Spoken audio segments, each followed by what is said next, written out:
RTL 6h37, si les lunettes sont devenues à la mode, les appareils auditifs, eux, n'ont pas franchement la cote. C'est sans doute une raison pour laquelle on tarde le plus tard possible le moment de s'appareiller quand on a des problèmes d'audition. C'est ce que nous rappellent aujourd'hui les professionnels à l'occasion de la Journée nationale de l'audition. Anne Lehena. Evelyne attend avec impatience son premier rendez-vous. Elle va bientôt porter des aides auditives. Je n'entends plus. Et ça devient une souffrance. J'ai l'impression que je vais avoir un choc quand je vais entendre à nouveau. Ça va être autre chose, oui, une autre vie. Mais bon nombre de clients, même poussés par leurs proches, mettent beaucoup de temps à accepter de porter un appareil.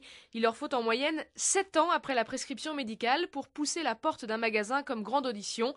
Sandra Bérébi, la directrice. C'est énorme parce qu'en 7 ans, il se passe beaucoup de choses et on a aussi une dégradation encore de la perte auditive. L'audition est quand même liée à tout ce qui est nerf auditif. On vient exciter le cerveau et si on l'excite plus, forcément, les cellules meurent au fur et à mesure. Plus on s'appareille tôt, mieux c'est.